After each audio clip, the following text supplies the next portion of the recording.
Baik, berjumpa lagi kita di subtopik gerakan untuk subjek sains KBSM bab 5, tingkatan 5. Baik, topik ini adalah berkenaan dengan gerakan dan kita akan mempelajari tentang jenis-jenis engine dan operasinya. Baik, untuk gerakan kenderaan di atas darat boleh dibagikan kepada dua, yaitu kenderaan berenjin dan kenderaan tidak berenjin. Kenderaan berenjin contohnya adalah basikal, dan kendaraan tidak berenjin kereta, lori, bus, dan termasuklah juga kereta api.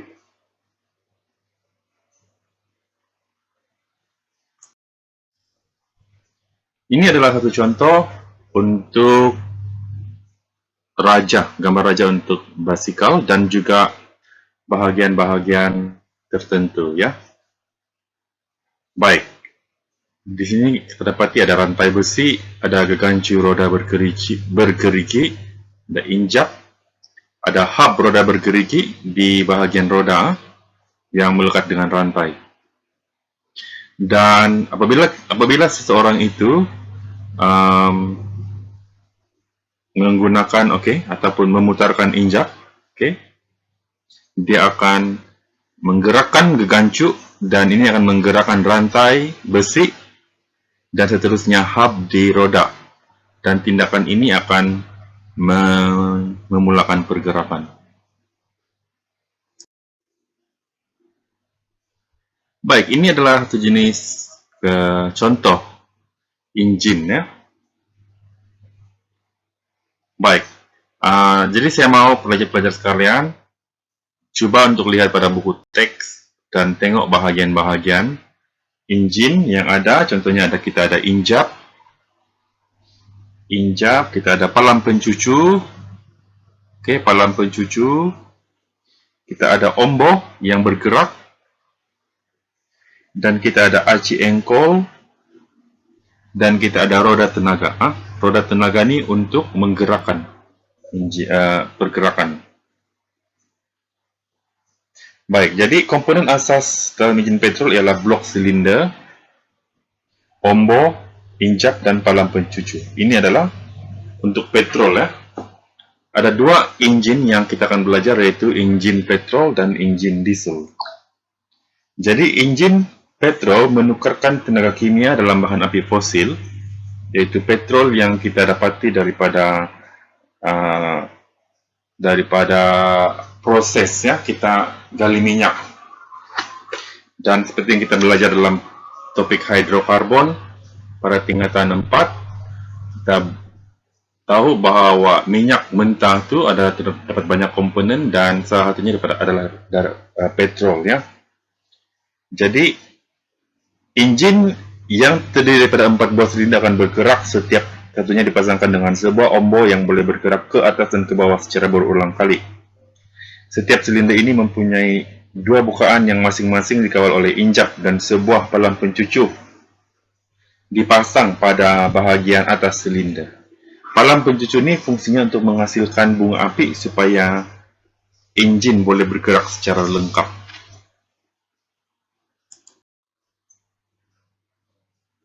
Baik, jadi setiap ombo bekerja dalam sekitar 4 lejang, ya. Dan kita boleh bagikan kepada 4, yaitu lejang aruhan atau ambilan, lejang mampatan, lejang kuasa, dan lejang eksos. Pada lejang aruhan, injak masuk terbuka, dan manakala injak eksos tertutup. Jadi ombo bergerak ke bawah dan campuran udara dan petrol disedot masuk ke dalam kebuk pembakaran melalui injak masuk. Ya, injak masuk, sebab injak masuk terbuka, jadi campuran udara dan petrol masuk ke dalam kebuk pembakaran. Seterusnya lejang mampatan, kedua-dua injak exhaust dan masuk tutup, ombo bergerak ke atas dan campuran udara dan petrol termampat, akibatnya suhu dan tekanan meningkat. Seterusnya pada lejang kuasa, injak masuk dan exhaust masih tertutup. palang pencucu mengeluarkan bunga api, campuran udara dan petrol terbakar dan hasilkan letupan. Jadi ombak bergerak ke bawah dan kuasa enjin terhasil. Akhirnya pada lejang egzos, injap masuk tertutup manakala injap egzos terbuka. Ombak bergerak ke atas dan mengeluarkan gas yang terhasil melalui injap egzos sebagai gas egzos. Okey, gas yang telah terbakar ini akan keluar melalui gas egzos. Jadi ini adalah contoh penerangan bagi kitar lejang dalam enjin petrol 4 lejang. Seterusnya kita pergi kepada kitar lejang dalam enjin diesel 4 lejang. Okey, prinsip enjin diesel 4 lejang dia seperti juga enjin petrol, tetapi enjin diesel tidak mempunyai pemancit, ya. Minta maaf, enjin petrol tidak mempunyai palang pencucu. Dia hanya mengandungi pemancit. Fungsi pemancit ini adalah untuk memasukkan campuran udara dan diesel, ya. Okey. Baik. Jadi, apa yang berlaku pada fasa pertama iaitu lejang aruhan, injap masuk terbuka dan injap egzos tertutup. Jadi, ombak bergerak ke bawah dan hanya udara diserut masuk ke dalam kabut pembakaran. Okey, ya. Okey, hanya udara masuk. Selepas itu pada fasa kedua, lejang lompatan, injap masuk dan injap egzos tertutup. Baik, kedua-dua injap tertutup. Ombak bergerak ke atas, udara mampat dan tekanan meningkat suhu mencapai 600 derajat Celsius. Okey. Kemudian pada fasa ketiga, lejang kuasa, injap masuk dan injap egzos tertutup. Diesel disembur masuk ke dalam silinder melalui pemancit. Okey, baiklah, pembetulan di sini pemancit hanya menyembur, ya, diesel. Sebab udara tadi sudah masuk melalui injap masuk. Okey, jadi udara suhu tinggi menyalakan diesel dan letupan berlaku. Akibatnya ombak bergerak ke bawah dan kuasa dihasilkan. Dan apabila telah berlaku pembakaran, lejang egzos berlaku dan injap masuk tutup, injap egzos terbuka dan ombak bergerak ke atas. Gas yang telah terbakar tadi keluar melalui injap egzos sebagai gas egzos. Okey, dan inilah, ya, sumber asap daripada egzos kereta kerana pembakaran bahan api telah berlaku dan yang keluar melalui saluran egzos ialah gas egzos, iaitu hasil pembakaran.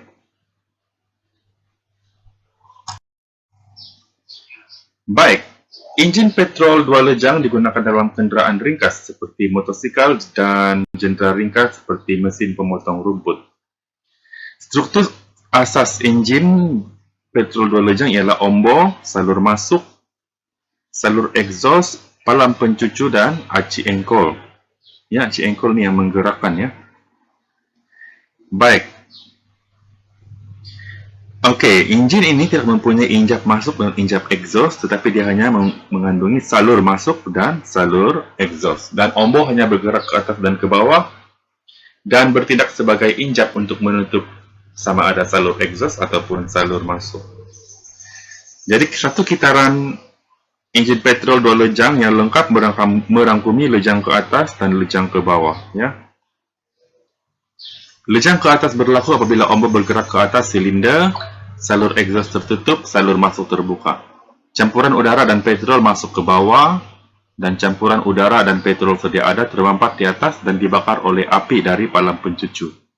Gas terbakar mengembang dan menolak ombak ke bawah. Lejang ke bawah pula berlaku apabila ombak gerak ke bawah, salur masuk tertutup, manakala salur egzos terbuka, jadi gas terbakar keluar, manakala campuran udara dan petrol di bawah masuk melalui saluran pemindahan, ombak gerak ke atas dan salur masuk dibuka, dan proses ini diulangi semula. Jadi apa yang penting, pembakaran bahan api ini akan menghasilkan tenaga ataupun kuasa yang akan menggerakkan ombak dan seterusnya aci engkol. Dan ini akan memulakan pergerakan. Baik, sekarang kita akan lihat persamaan dan perbezaan petrol 4 lejang dengan enjin diesel 4 lejang. Baik, petrol Enjin petrol ada palang pencucu, manakala enjin diesel tiada palang pencucu. Enjin petrol terdiri daripada campuran minyak dan udara masuk ke dalam silinder melalui injak masuk, manakala diesel hanya udara sahaja masuk ke dalam silinder melalui injak masuk. Baik, petrol 4 lejang kurang kuasa dan kurang efisien, manakala diesel 4 lejang lebih kuasa dan lebih efisien. Enjin petrol lebih senyap, manakala enjin diesel agak bising. Enjin petrol untuk kenderaan ringan seperti kereta, manakala enjin diesel untuk kenderaan berat seperti bas dan lori. Baik, di sini saya akan terangkan secara ringkas tentang kaitan antara operasi enjin dengan pergerakan kenderaan. Enjin mengubah tenaga kimia kepada tenaga haba dan tenaga kinetik, dan ombo akan menggerakkan aci engkol. Aci engkol ini disambungkan kepada cekam dan cekam disambungkan kepada kotak gear. Jadi gear inilah yang menyambungkan aci engkol dengan enjin kepada aci pacu yang memutarkan roda. Jadi cekam pisahkan sambungan enjin dengan kotak gear apabila gear ditukar. Pemecut mengawal kelajuan kenderaan dan brake mengurangkan laju kereta dengan teknik geseran. Dan brake ini menggunakan sistem hidrolik. Sistem ini kita akan pelajari lebih lanjut pada topik akhir dalam bab ini.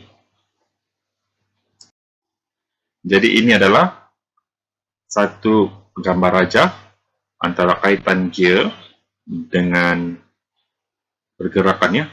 Di sini ada gear, di sini ada aci engkol yang menggerakkan gear berputar, dan aci engkol ini diputarkan hasil gerakan ombak ke atas ke bawah, dan aci pacu ini akan menyebabkan putaran gear.